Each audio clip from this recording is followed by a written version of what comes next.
বাংলা খবর। আসসালামু আলাইকুম। আজ বুধবার 22 জ্যৈষ্ঠ 27 জিলকদ 5 জুন। বাংলাদেশ বেতার সিলেট সংবাদ পড়ছি ফৌজিয়া আজিজ। ষষ্ঠ উপজেলা পরিষদ নির্বাচনের চতুর্থ ধাপের ভোট গ্রহণ অনুষ্ঠিত হচ্ছে আজ। সকাল 8টা থেকে শুরু হয়ে বিরতিহীনভাবে ভোট গ্রহণ চলবে বিকাল 4টা পর্যন্ত।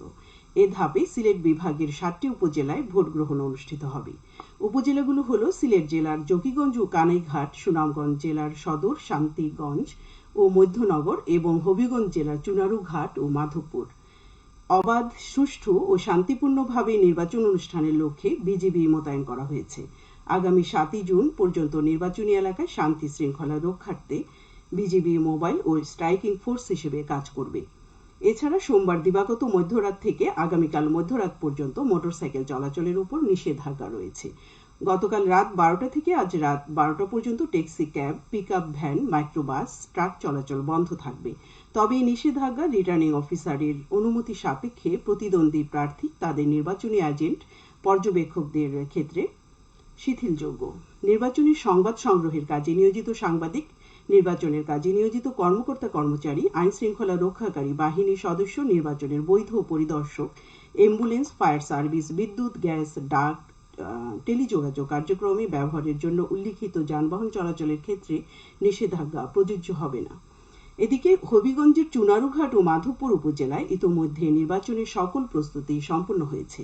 দুই উপজেলায় 27 জন প্রার্থী প্রতিদ্বন্দ্বিতা করছেন। ভোট উপলক্ষে উপজেলাগুলোতে সাধারণ ছুটি ঘোষণা করা হয়েছে। সিলেটের সার্বিক বন্যা পরিস্থিতি অপরিবর্তিত রয়েছে। সিলেটে সুরমা নদীর পানি বিপদসীমার নিচে নামলেও অন্যান্য স্থানে বিপদসীমার উপরে প্রবাহিত হচ্ছে। নগরীর নিচু এলাকা জলাবদ্ধ রয়েছে। জকিগঞ্জ উপজেলায় কুশিয়ারা নদীর পানি কমছে। গতকাল দুপুরে নদীর পানি বিপদসীমার 26 সেন্টিমিটার উপরে প্রবাহিত হচ্ছিল। ফেঞ্চুগঞ্জে কুশিয়ারা নদীর পানি বৃদ্ধি পেয়েছে। টানা বৃষ্টি ও পাহাড়ি ঢলে সুনামগঞ্জের তাহিরপুর, ছাতক ও দোয়ারা বাজার উপজেলার নিম্নাঞ্চল প্লাবিত হয়েছে। তলিয়ে গেছে রাস্তাঘাট। উজান থেকে নেমে আসা পাহাড়ি ঢলে দ্রুত বাড়ছে সুনামগঞ্জের নদ নদীর পানি। ফলে ভোগান্তিতে পড়েছেন 2 লাখেরও বেশি মানুষ। বন্যা দুর্গত এলাকায় সরকারের ত্রাণ তৎপরতা অব্যাহত রয়েছে। এদিকে সিলেটের বন্যা পরিস্থিতি পর্যবেক্ষণের জন্য খোলা হয়েছে সার্বক্ষণিক কন্ট্রোল রুম। কন্ট্রোল রুমের নম্বর হচ্ছে 019582848800। করব ভূমি পুনরুদ্ধার, রুখব মরুময়তা, অর্জন করতে হবে মোদের খরা সহনশীলতা। এই প্রতিপাদ্যকে সামনে রেখে সারা দেশের মতো সিলেটেও আজ পালিত হচ্ছে বিশ্ব পরিবেশ দিবস। 1972 সালে জাতিসংঘের মানবিক পরিবেশ সংক্রান্ত আন্তর্জাতিক সম্মেলনে গৃহীত সিদ্ধান্ত অনুযায়ী প্রতি বছর সারা বিশ্বের 100টিরও বেশি দেশে 5 জুন বিশ্ব পরিবেশ দিবস হিসেবে পালিত হয়ে আসছে। জলবায়ু পরিবর্তনে বিরূপ প্রভাব মোকাবেলা সহ পরিবেশ বিষয়ে সর্বাত্মক সচেতনতা সৃষ্টি হচ্ছে দিবসটির উদ্দেশ্য। এ উপলক্ষে সরকারি ও বেসরকারি বিভিন্ন সংগঠন এবং প্রতিষ্ঠান নানা কর্মসূচি পালন করবে। সিলেট বিভাগীয় পরিবেশ অধিদপ্তরের উদ্যোগে আজ সকালে কালেক্টরেট থেকে বের করা হবে র্যালি। পরে জেলা পরিষদে অনুষ্ঠিত হবে আলোচনা সভা। স্মার্ট বাংলাদেশের সংকল্প, রপ্তানিমুখী চা শিল্প। এই প্রতিপাদ্যকে সামনে রেখে সারা দেশের মতো সিলেটেও গতকাল পালিত হয়েছে জাতীয় চা দিবস। চা শিল্পে জাতির পিতা বঙ্গবন্ধু শেখ মুজিবুর রহমানের অসামান্য অবদান ও চা বোর্ডের চেয়ারম্যান হিসেবে তার যোগদানের তারিখ স্মরণীয় করে রাখতে 4 জুন জাতীয় চা দিবস ঘোষণা করা হয়।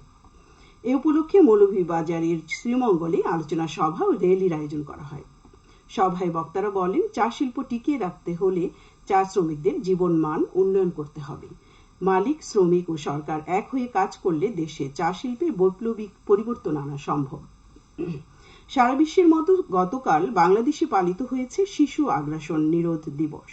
বিশ্বে সংঘটিত বিভিন্ন ধরনের আগ্রাসন এবং পীড়নের শিকার শিশুদের স্মরণ করতে জাতিসংঘ সাধারণ পরিষদ এই বিশেষ আন্তর্জাতিক দিবস পালনের ঘোষণা দিয়েছে। আগ্রাসনের শিকার আন্তর্জাতিক শিশু দিবসের সূচনা হয় 1982 সালে। সে বছর লিবিয়ার যুদ্ধে বেইরুটে ইসরায়েলের হানাদার বাহিনীর বিমান আক্রমণে লিবিয়া ও প্যালেস্টাইনের 60 জন নির্দোষ শিশু নিহত হওয়ার ঘটনাকে স্মরণ করতে জাতিসংঘের সাধারণ সভা এই দিনটিকে আন্তর্জাতিক ভাবে পালনের সিদ্ধান্ত নিয়েছিল। এই দিন সারা পৃথিবীতে যত শিশু কিশোর যুদ্ধ এবং সন্ত্রাসবাদী আগ্রাসনের শিকার হয়েছে তাদের সবাইকে স্মরণ করা হয়। দিবসটি উপলক্ষে বিভিন্ন সংগঠন ও প্রতিষ্ঠান পালন করে নানা কর্মসূচি। মৌলভীবাজারের কমলগঞ্জ উপজেলার আদমপুর ইউনিয়নে তেতুইগাঁও সরকারি প্রাথমিক বিদ্যালয়ের নতুন একাডেমিক ভবনের নির্মাণ কাজ শুরু হয়েছে।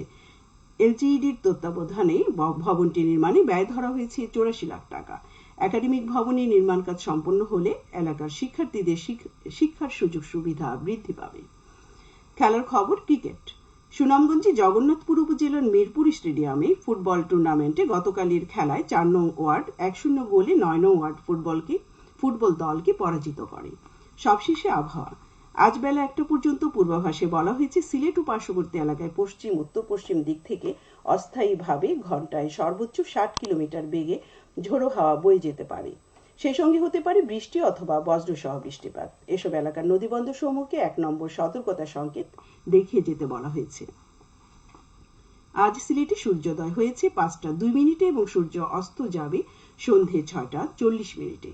সংবাদ শেষ হলো। পরবর্তী স্থানীয় সংবাদ প্রচারিত হবে দুপুর ১টা ৫ মিনিটে।